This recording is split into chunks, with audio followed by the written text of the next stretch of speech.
Hello students, आज हम पढ़ेंगे क्लास 5th का चैप्टर नंबर 6 गोपी लौट आया। जब स्कूल से घर आकर गोपी ने अपना बैग फर्श पर फेंका तो उसमें से कुछ फटी हुई कॉपियाँ और पुस्तकें बाहर निकलकर बिखर गईं। उसकी माताजी तो पहले से ही किसी कारण से कुछ निराश सी बैठी हुई थी। जब उन्होंने यह देखा तो उनका पारा चढ़ गया, मतलब उनको गुस्सा बहुत आया। उन्होंने एकदम गोपी के गाल पर थप्पड़ मार दिया और बोली, मॉडल स्कूल में पढ़ते हो, वहाँ यही सब सिखाते हैं क्या? कितने दिन से देख रही हूँ, कभी बैग फेंक देते हो, कभी मोजे और कभी जूते निकाल कर इधर उधर मारते हो। सुबह से शाम तक जी तोड़ काम करती हूँ, मतलब मैं सुबह से शाम तक मेहनत करती हूँ, फिर कहीं जाकर मुश्किल से, बहुत मुश्किल से मुझे 1000 रुपया महीना मिलता है। पता है कैसे पढ़ा रही हूँ मैं तुझे? देखो तो सही क्या हालत बनाई हुई है कॉपी किताबों की। हालत देखो कॉपी किताबें कितनी ख़राब करती है। शर्म नहीं आती क्या? तुमको शर्म नहीं आती गोपी? गोपी की ऐसी आदतों से उसकी माताजी बहुत परेशान थी। गोपी के पिताजी की भी एक हादसे में मृत्यु हो चुकी थी, मतलब वो अकेली थी उसको पालने वाली, और घर की भी सारी जिम्मेदारी उन पे भी थी। घर का गुजारा बड़ी मुश्किल से चल रहा था। उसकी माताजी को यह चिंता भी रहती थी कि गोपी पढ़ाई में कोई दिलचस्पी भी नहीं लेता, मतलब गोपी का पढ़ाई में कोई मन भी नहीं है। उधर गोपी को अपनी माँ पर गुस्सा आ रहा था। पलंग पर पड़ा वह रोता रहा और कुछ सोचता रहा। अचानक उसके दिमाग में एक विचार कौंधा मतलब दिमाग में एक विचार आया, क्यों ना मैं पास वाले शहर में अपने दोस्त हैप्पी के पास चला जाऊं। उसका दोस्त पास में ही रहता था जिसका नाम था हैप्पी। माताजी ढूंढेंगी तो परेशान होंगी, माँ ढूंढेंगी तो परेशान होंगी। बस फिर क्या था, वह माँ के घर से निकलने का इंतज़ार करने लगा कि माँ जैसे ही जाएंगी वैसे ही वो भी चुपके से घर से निकल जाएगा। बड़े बड़े कदम भरता हुआ चलने लगा। चलने से पहले उसने माँ के पर्स से 20 रुपये का एक नोट भी निकाल लिया। कुछ देर बाद गोपी की माताजी घर आई। जब उन्हें गोपी कहीं नज़र नहीं आया तो वे उसे ढूंढने लगी कि कहाँ गया मेरा बच्चा। फिर उन्होंने सोचा कि वह अपने किसी दोस्त के पास गया होगा, थोड़ी देर में आ जाएगा। फिर देखिए क्या होता है।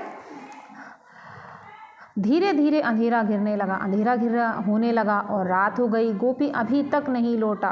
उसकी माँ की चिंता बढ़ने लगी। माँ को बहुत चिंता होने लगी कि मेरा बेटा कहाँ गया। वह इस बात से बिल्कुल बेखबर थी। वो बिल्कुल नहीं जानती थी कि वह कभी दौड़ता, कभी किसी साइकिल या स्कूटर से लिफ्ट लेता हुआ दूसरे शहर पहुंच गया होगा। वह अपने दोस्त हैप्पी के घर तो जानता ही था। हैप्पी के माता पिता को इस शहर में आए 2 साल से ज़्यादा समय हो गया था। हैप्पी के पिताजी की इस शहर में बदली हो गई, मतलब ट्रांसफ़र हो गया, इसलिए वह गोपी का स्कूल छोड़कर चला गया था। गोपी अभी हैप्पी के घर वाली गली में दाखिल हुआ, मतलब एंटर ही हुआ था कि उसने देखा एक लड़का खंबे की ट्यूब की रोशनी में पढ़ने में व्यस्त था। आपने देखा होगा गली के बाहर खंबे लगे रहते हैं और उन पर लाइट लगी रहती है, तो ऐसे ही वहाँ पर एक खंबा लगा था, उस पर लाइट लगी हुई थी और उस खंबे के नीचे एक लड़का उस खंबे की ऊपर जो लाइट लगी थी उसमें पढ़ने में व्यस्त था। वह उसके पास गया और उसे एकटक देखता रहा। फिर उसने पूछा, क्या कर रहे हो भाई? उस लड़के ने नज़र उठाई और बोला कि मैं तो पढ़ रहा हूँ। यह कहकर वह फिर पढ़ने लगा। गोपी के दूसरे प्रश्न ने उसका ध्यान भंग कर दिया, मतलब उसका ध्यान हटा दिया। गोपी का सवाल था, कौन सी कक्षा में पढ़ते हो? तो उसने आंसर दिया, 5वीं कक्षा में।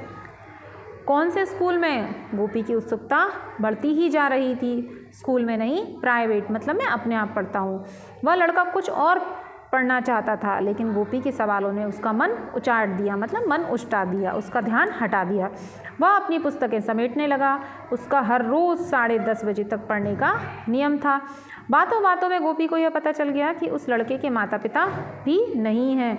वो तो केवल साइकिल की एक दुकान पर रिपेयरिंग, मतलब मरम्मत का काम करता है। गोपी ने उससे और भी कई बातें की। इतने मेहनती लड़के की बातें सुनकर गोपी सन्न रह गया, शॉक्ड हो गया। उसे यह भी पता चला कि वह हर साल आधे मूल्य पर पुरानी किताबें खरीदकर पढ़ता है। गोपी ने उसकी पुस्तकें देखी तो मन ही मन उसे बहुत शर्म आई कि देखो इस लड़के की किताबें कितनी अच्छी हैं, और मेरी माँ तो नई किताबें दिलाती थी और मैं उसकी कैसी हालत कर देता था। वह सोचने लगा, उसकी माँ तो उसे नई किताबें खरीद कर देती है और उनका ऐसा हाल बना देता है जैसे वे 2-3 साल पुरानी हो। गोपी के मन को एकदम झटका सा लगा, उसका मन एकदम झटका। उसके मन में बड़ा बुरा सा लगा। अपनी पुस्तकों और शिक्षा के प्रति ऐसा स्नेह, इतनी मेहनत, उसे अपने आप से ग्लानि सी होने लगी और उसे अपने आप से घृणा सी होने लगी। वह उस लड़के को दूर तक जाते हुए देखता रहा। वह जिस लड़के से बात कर रहा था उसको दूर तक वो लड़का जा रहा था तो दूर तक जाते हुए देख रहा था। फिर वह सोचने लगा, उसने जो कुछ भी किया अच्छा नहीं किया। गोपी सोचने लगा, अरे उसने आज जो किया वो अच्छा नहीं किया। उसने फैसला किया कि वह माँ को सारी असलियत, मतलब सारी जो सच बात है वो बता देगा और माँ से माफ़ी मांग लेगा। अब वह अपनी किताबें भी संभाल कर रखेगा और अपनी किताबों को भी संभाल कर रखेगा। उसकी कोई भी चीज़ इधर उधर नहीं बिखरी हुई मिलेगी। गोपी काफ़ी देर तक सोचता रहा।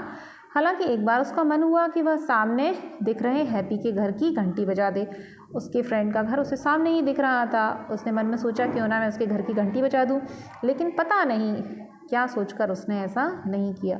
अब उसके कदम, किसके, गोपी के कदम तेज़ी से पीछे की तरफ लौट रहे थे, मतलब कि अपने घर की तरफ। इस कहानी से हमने ये सीखा कि हमें जो है, जितना है, उसमें खुश रहना चाहिए और अपनी पढ़ाई को पूरे मन लगाकर करना चाहिए और अपने मम्मी पापा की मेहनत की कद्र करना चाहिए। नेक्स्ट वीडियो में मैं आपको इस चैप्टर की बुक एक्सरसाइज भी सेंड कर दूंगी। तब तक पढ़ते रहिए, आगे बढ़िए।